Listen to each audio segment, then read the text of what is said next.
Okay, y'all, so I'm headed over here to this job to look at. Like I said, I've been getting a lot of calls about work, man, and I'm kind of surprised about it, and I'm grateful, you know, but it's keeping me on my toes, man. Especially only having one truck. You know, I'm having to, you know, usually I do things a little bit different. I don't have to unhook the trailers as much and all that, man. So I got home with the new bucket. I ate lunch, and then I have to be out here at 3:30. So yeah, man. So that's where I'm at. I know about where this job is. It's all back roads, and you know. You never know, man. I might be able to come up with,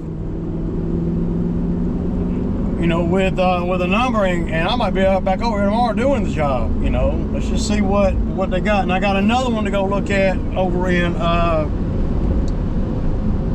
Sharpsburg. I'll probably wait till tomorrow to go to the one in Sharpsburg. I don't know. We got company, so yeah, I'm not sure. So.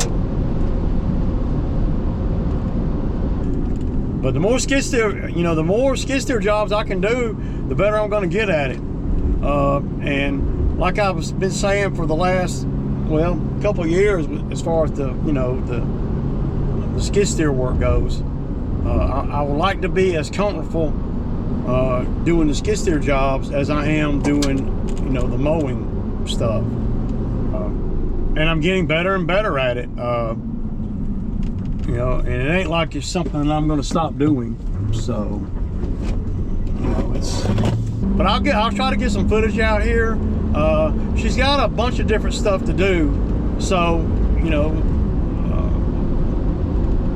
the stump grinder has been a really, really, really good tool to have, because it can put you in where on these jobs where, like yesterday. You know, I couldn't have done that job without the stump grinder. So,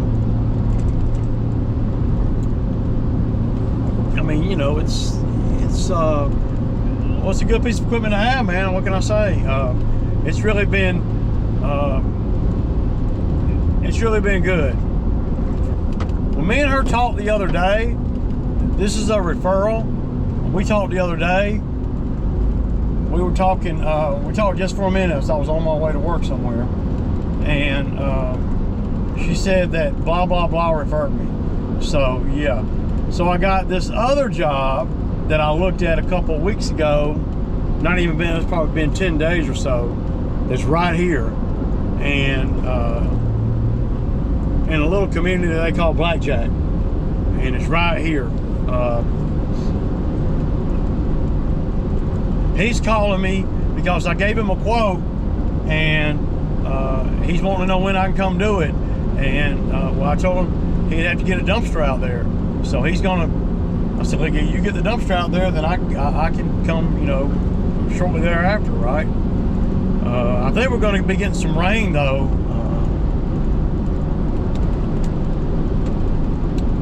I'm not sure when or what. I haven't really looked hardcore at the weather. But this job right here, man, like these back roads, I love riding these back roads, man.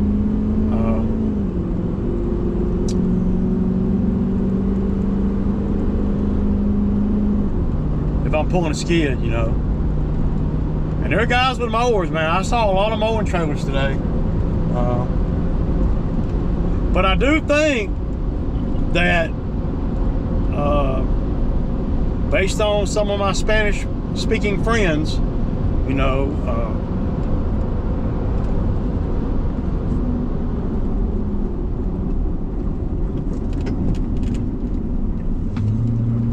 that a lot of the Spanish guys, they're not even out right now.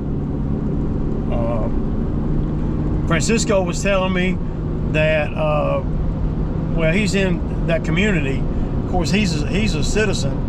Homeowner and all, and he's a friend of mine, and he he was telling me and my wife the other night when we were over at the pizza place. He was telling us that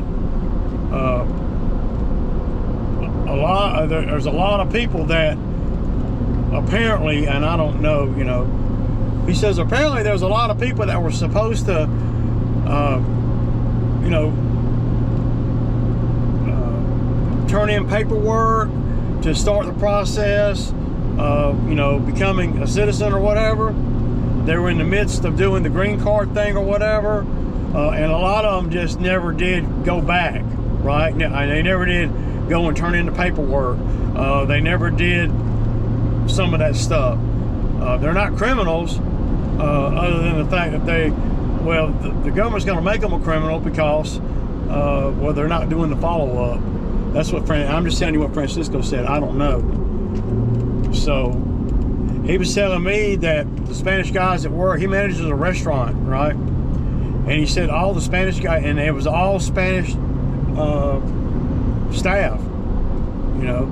And he said that folks that, you know, they quit, up and quit. They had to shut down for a couple of days until they figured out what was going on as far as being able to staff the place. So I'm thinking maybe, and I don't know for sure, that maybe the ICE stuff and the government, it's going to be more work out here for citizens. Because these guys are scared. Francisco had like they were scared to come outside. That's why he was like, man, they're scared to even come outside, dude. And I'm like, what? He's like, yeah, man, they're spooked because they don't want to get all mixed up into the, you know, whenever you start letting government and everything, paperwork going to get you. You know, you never know. Somebody might not do their job, and then bam, you're freaking sitting in a, you know, a camp somewhere waiting to be deported, and you ain't even done nothing. That's what happens when you let the government, you know, get all up in your business.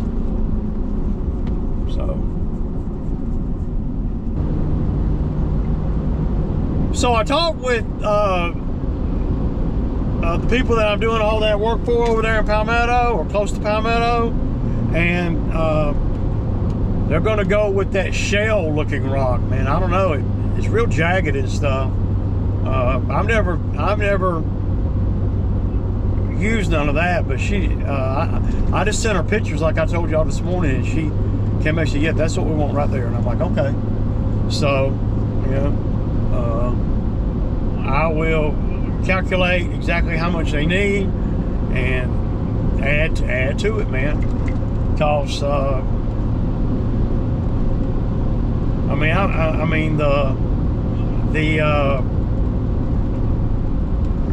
quote that I gave her is, well, based on everything else that she wants to do is damn near obsolete now. We've got to because we done more than doubled the sod, and then we're going to add rock, and then we're going to have the labor to do the rock, and then we're going to have fat black fabric, and then we're going to plant a few bushes, you know, and then we're going to do all that other work too, you know, in the back. So we ain't even got out of the front yard yet. So,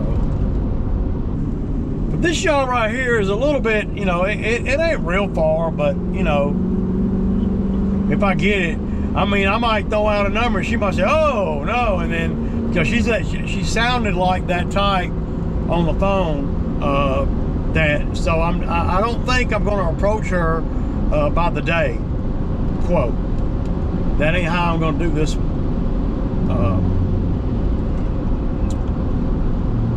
Because a lot of people get, you know, well, when you tell them that, they think of how long it takes them to make $1,400, and a day is usually not. Most people don't make $1,400 in a day. I mean, the average person. So I'm gonna really try to focus while I'm there on doing. She's got different stuff to do that, you know, I'm going to try to focus on exactly what she's got doing, and then add it all up in my head as I'm here. Because when I want to go on and give her a number while I'm out here. It ain't gonna be enough work for me to justify me going home, putting a big old quote together, and then you know, I'm gonna tell her right out here today before I leave how much I charge to do the work, and then I'll know by her reaction if I'm gonna get the work or not. Now, something a little deeper where they're doing sod, rock, trees, tree trimming, stumps, grading, and all that, I will do a more, you know, especially when you've got to involve materials, sod, rock, and dirt, and topsoil, and all that. So you're going to approach it a little bit different because you don't know the prices of everything. I mean, she said that she got my name from someone that she told me who, but I couldn't place who they were. She said that I was recommended by blah blah blah, and that I wouldn't rip her off, you know. So a lot of customers, even though they might not look like they got money, and they might not have no money, right? Big money. But a lot of customers are, well, they don't trust the contractors, you know. Like I would be the same way if I hired a concrete company, you know, because of my experience with concrete people. You know, I would be, you know, if I hired them to do work at my house or whatever, I'd have to damn near be there. You know, and I'm always thinking about, they don't mind paying as long as all the work gets done. That's what I've really learned a lot. You know, that's what people really want. Okay, $200, we're just using that as an example. $200 is not gonna deter a customer too much on a skid steer job. Now on a lawn maintenance, okay, but I'm talking about on a skid steer job, $200. I would have gladly spent $200 more on that concrete that I had at my house if they had done it right. You know, I would have gladly done that. But now it seems like I can make a day out of everything, man. I mean, everything I do is like, everything takes time, man. Going and looking at these jobs, going out there to McDonough and getting that bucket, and you know, crossing off the list of, you know, they don't have the cylinders that I need. Are y'all pulling up? Okay, y'all, so this job's going to be a pretty good one. She told me that she said, look, Ray, I told her what, you know, she asked me what I charge per day, and I told her, I said, you don't really have enough work for a day. So we're going to get, so she asked me what I could do for $1,000, and that's what I'm going to show y'all. And now she's talking, she just got off the phone with her significant other, and come to find out, all these stumps that you see, there are hundreds of them all around. Some of them are too high, some of them for the lawnmower, so they're going to go to the 1400 if I can touch the stumps, and they're going to flag the stumps that bother them on the lawnmower. So, you know, like this one right here comes up just enough to screw a lawnmower deck up. And there's a few, I'm not going to walk all the way down through there. So then on this side right here, the wood line, number one thing we'll do, and I don't really need this to be a one-man job.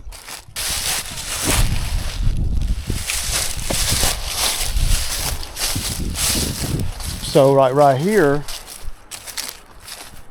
well, they're going to mark all the stumps, so they're going to get to the 1400. Which, like I said, first she said, hey, what can you do for $1,000? And so a lot of times you'll run into stuff like I was saying in the truck. You'll run into people that ain't got a lot of money, but they've been saving to do stuff like this, and they just don't want to get beat. She got beat on some trees, she was telling me. So right here, what we'll do is we'll push this whole line back. Push it back and let the mulcher, you know, come in here and grind some of this deadfall up. There's a lot of deadfall, but none of it is going to hit her house. So I'm good with this. And she's a nice lady. We'll cut all this crap, man. And the only thing that she's going to ask,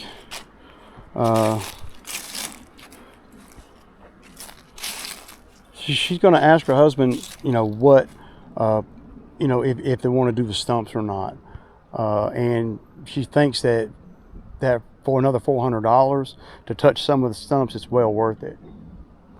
But if she stays at $1,000, then I think they're going to do it, because I'm looking at these stumps and they're freaking everywhere, man. Everywhere. You tear a lawnmower deck up, well, you done spent more than $400. So push this back, 20 feet or so, and then just catch the whole radius up through there. Y'all see? I ain't got to cheat nobody to beat them, man. I ain't got to cheat them to make money. This is a good job. I love it. And it's right. You got to know what you really like to do. And this is right up my alley, because there's no detail, y'all. It's put the grinder on and raise hell. And, so the first thing I would do is I would clean up behind the pump house. Then I come over here and I get this sweet gum down, which would be real easy if we just put the machine on the other side of it and push and cut it. Yeah, so, and there's a few stumps. You can see the flags up there because she marks them so she can cut the grass without tearing the lawnmower up. I mean, it's like a minefield. They're everywhere, man. And if they'll come out here with flags and mark the stumps that they want me to hit with the grinder, they're freaking just everywhere. Look, they're everywhere.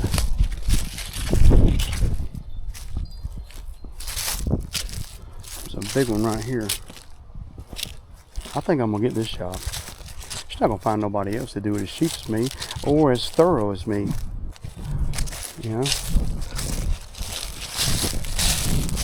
She'll call me, I think. But anyway, I'm gonna get out of here and get on to the next thing on the list to do today.